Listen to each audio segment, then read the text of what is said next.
Assalamualaikum warahmatullahi wabarakatuh. Perkenalkan, nama saya Ivoni Pretikawardana dengan NPM 21811010084. Di video ini saya buat untuk memenuhi tugas ujian akhir semester di semester pendek di mata kuliah Psikologi Abnormal dengan dosen pengampu Bapak Ahmad Hidayat, SPSI, STHI, MPSI Psikolog. Saya akan membahas mengenai gangguan yang berkaitan dengan penggunaan zat. Gangguan penggunaan zat melibatkan penggunaan maladaptif dari zat psikoaktif. Tipe gangguan ini mencakup penyalahgunaan zat dan ketergantungan zat. Zat yang berbeda memiliki efek yang berbeda pula. Jadi, sebagian dari gangguan ini disebabkan oleh satu, sedikit, atau hampir seluruh zat. Penyalahgunaan dan ketergantungan zat. Menurut DSM, penyalahgunaan zat melibatkan pola penggunaan berulang yang menghasilkan konsekuensi yang merusak. Konsekuensi yang merusak bisa termasuk kegagalan untuk memenuhi tanggung jawab utama seseorang.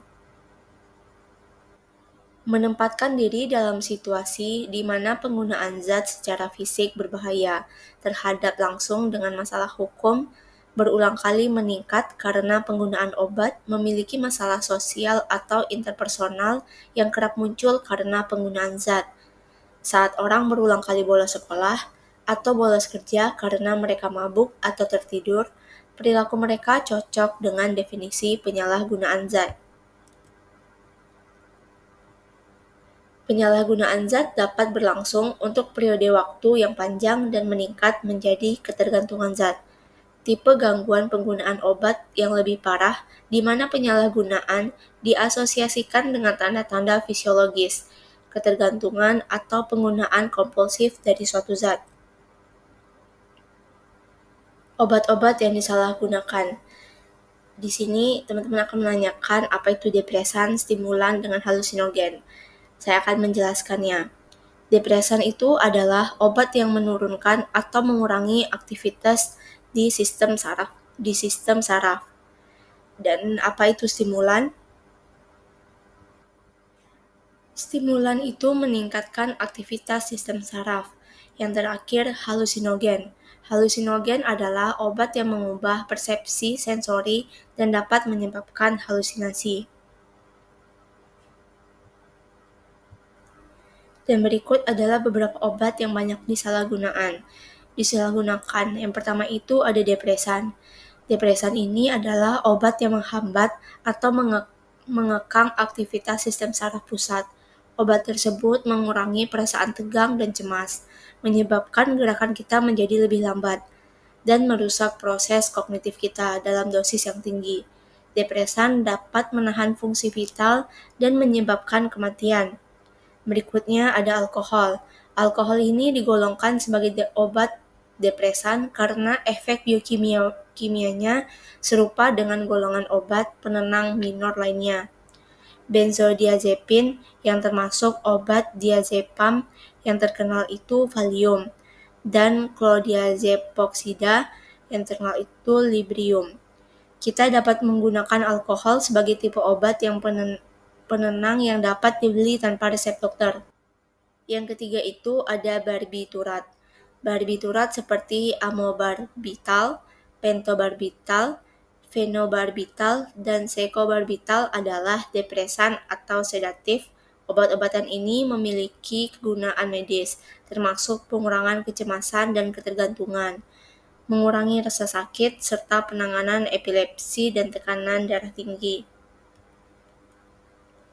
Yang keempat itu ada opioid. Narkotik, istilah yang digunakan untuk obat adiktif yang memiliki kemampuan melepaskan rasa sakit dan menyebabkan tidur. Opioid menghasilkan perasaan nikmat dan cepat dan intens, yang menjadi alasan utama di balik populasinya sebagai obat jalanan. Selanjutnya ada morfin.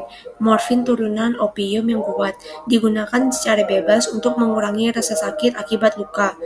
Yang terakhir itu ada namanya heroin. Opiat yang paling luas digunakan merupakan depresan yang kuat dapat menciptakan euforia yang cepat. Pengguna heroin menyatakan bahwa heroin sangat nikmat sehingga dapat menghilangkan segala pikiran tentang makanan ataupun seks. Berikutnya membahas mengenai perspektif teoritis. Ada beberapa perspektif yang dapat saya sampaikan. Yang pertama itu ada perspektif biologis. Perspektif ini berfokus untuk mengungkapkan jejak biologis yang dapat menjelaskan mekanisme ketergantungan fisiologis. Selanjutnya, perspektif belajar. Perspektif ini memandang gangguan penyalahgunaan zat sebagai pola perilaku yang dipelajari dengan peran dari classical conditioning dan operant conditioning dan belajar observasional.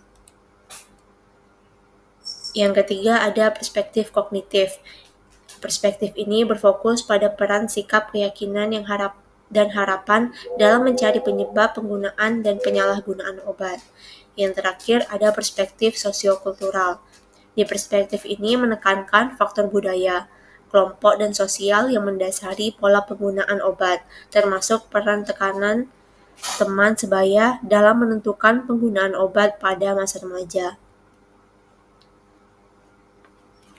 Berikutnya mengenai pendekatan dalam penanganan. Ada pendekatan biologis dengan menggunakan antidepresan untuk mengkontrol ketagihan obat, penggunaan zat pengganti seperti pengganti nikotin untuk menggantikan rokok atau metadon untuk menggantikan heroin. Pendekatan behavioral. Pendekatan ini memutuskan pola penyalahgunaan zat dan menguatkan perilaku yang lebih adaptif. Pendekatan psikodinamika. Pendekatan ini membantu individu dengan masalah penyalahgunaan zat dalam mengidentifikasi dan mengatasi konflik psikologis yang mendasari. Berikutnya ada pendekatan lainnya. Pendekatan penanganan residensial dan kelompok non-profesional, seperti AA untuk membantu individu mendapatkan kembali kendali atas hidup mereka dan abstinensi dalam masyarakat. Yang kedua itu ada pelatihan pencegahan kambuh untuk membantu individu belajar bertahan dengan godaan obat, untuk menyesuaikan diri secara efektif dengan situasi berisiko tinggi, dan untuk mencegah tergelincir berubah menjadi kambuh. Baiklah, sekian materi yang dapat saya sampaikan. Mohon maaf bila ada kesalahan dalam penulisan ataupun perkataan. Terima kasih atas atensinya. Saya ucapkan wassalamualaikum warahmatullahi wabarakatuh. Hai, selamat datang di Universitas Islam Riau. Universitas Islam Riau merupakan salah satu universitas swasta unggul yang ada di Kota Pekanbaru, yang berlokasi di Jalan Kaharudin Nasution, Simpang 3, Kecamatan Bukit Raya. Universitas ini memiliki 10 fakultas, satu di antaranya Fakultas Psikologi. Fakultas Psikologi memiliki fasilitas-fasilitas yang memadai untuk menunjang kegiatan akademik, seperti perpustakaan, ruang praktikum, ruang laboratorium, labor statistik, labor psikodiagnostik, labor eksperimen, aula, dan pandopo. Fakultas ini juga membentuk beberapa organisasi kemahasiswaan yang bisa diikuti untuk menjadi lahan pengembangan diri bagi mahasiswa, mengembangkan soft skill, serta memperluas wawasan dan relasi. Organisasi yang sudah dibentuk saat ini ada BEM, FSI Al-Quran, dan Mapedalhi. Ayo bergabung dengan Psikologi UIR, psikologi keluarga kita.